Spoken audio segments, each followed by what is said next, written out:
All right, so this was the speech we've been looking at this week in AP Lang, working on rhetorical analysis. We have already identified that President Kennedy's purpose in 1962 here is to get the American public on his side against the steel companies who've raised prices by 3.5% right after the economy has come out of a recession or a downturn. Period where the economy hasn't done very well. So now we want to look at how he goes about attempting to achieve his purpose. And the first thing is he's the President of the United States giving a press conference. Everyone knows who the President of the United States is. Not everybody knows who the CEO of a steel company is. So he has an advantage in that he is somebody that can just call a press conference and everybody's going to tune in. So his audience is the American people as well as the steel companies. And he says, simultaneous and identical actions of United States Steel and other leading steel corporations, increasing steel prices by some $6 a ton, constitute a wholly unjustifiable and irresponsible defiance of the public interest. So he uses a very strong tone right away, and he uses words with negative connotations, negative meanings.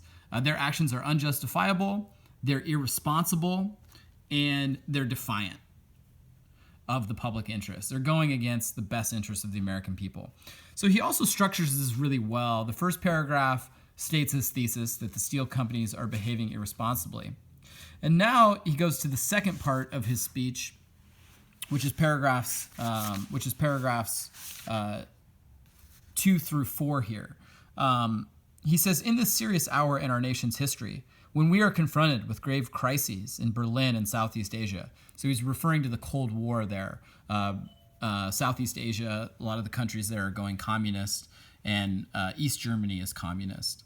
When we are devoting our energies to economic recovery and stability, when we are asking reservists to leave their homes, those are soldiers in the reserve army, to leave their homes and families for months on end, and servicemen to risk their lives, and 4 were killed in the last 2 days in Vietnam. This is a couple years before the war starts there.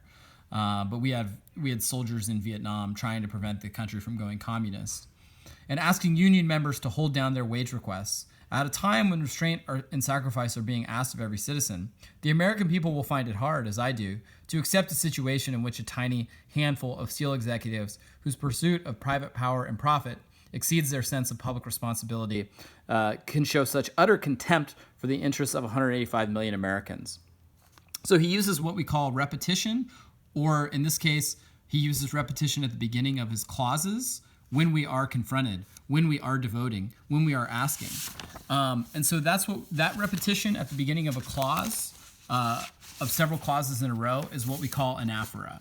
So he uses anaphora, but we also want to explain to what effect does he use it. He uses anaphora to show everyone else is making sacrifices for the public good, except for these steel companies who only care about themselves. So there's a juxtaposition or a comparison. Everyone else is sacrificing except for the steel companies. So right away, we see a strong, stern, angry tone. We see word choice that has negative connotations to put the steel companies on blast. We see repetition of the phrase when we are, in order to compare what everyone else is doing that's good for the country compared to what the steel companies are doing, which is bad. He then goes on to say, in the third paragraph, if this rise in the cost of steel is imitated by the rest of the industry instead of rescinded, it would increase the cost of homes, autos, appliances, and most other items for every American family. It would increase the cost of machinery and tools to every American businessman and farmer. It would seriously handicap our efforts to prevent an inflationary spiral from eating up the pensions of our older citizens and our new gains in purchasing power. It would add, Secretary of Defense McNamara informed me this morning, an estimated $1 billion to the cost of our defenses, at a time when every dollar is needed for national security and other purposes. It would make it difficult for American goods to compete in foreign markets, more difficult to withstand competition from foreign imports, and thus more difficult to improve our balance of payments position and stem the flow of gold. And it is necessary to stem it for our national security if we are going to pay for our security commitments abroad. And it would surely handicap our efforts to induce other industries and unions to adopt responsible price and wage policies. So we see more anaphora. We see the when we are here, here's what the American people are dealing with. We're making sacrifices for the common good. The steel companies aren't. And here's what's going to happen if they do decide to continue with the price increases, if they don't reverse course. Here's all the negative things. It would increase the cost. It would seriously handicap.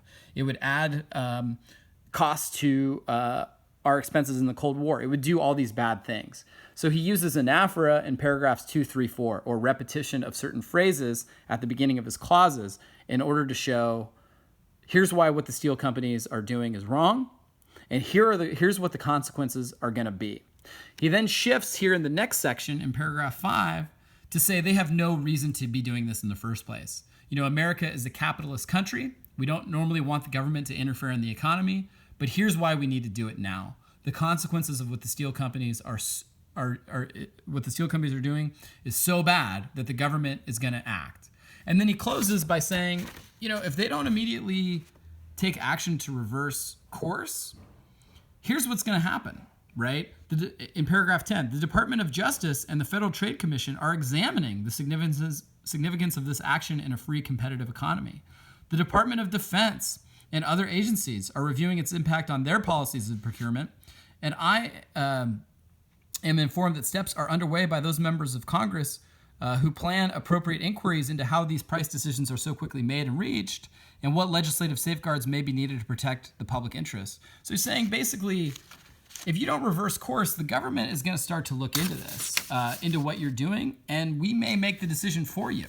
There may be consequences, so you might want to listen to what I'm saying here. So he's trying to get the public to support him so that they'll either shame the companies into reversing course, or if they don't, there's going to be some investigations, and the public may demand of these companies that they reverse course and lower the price of steel, or at least don't raise it. The thing to do to get the sophistication point here, you either need to write an essay that really does a great job of analyzing and explaining his rhetorical strategies, and I'll give you an example of that. But I think the easier way to do it is, this is 1962. He's talking a lot about the Cold War here. So if you can really put this speech in the context of the Cold War and what's happening between the United States and the Soviet Union in your introductory paragraph, and I'll show you how to do that, that's going to be the easiest way to get the point for sophistication. So hopefully my breakdown of some of this speech is helpful. I'll post this on YouTube, and then I'll post a sample essay to show you exactly how to write this. Okay, thank you.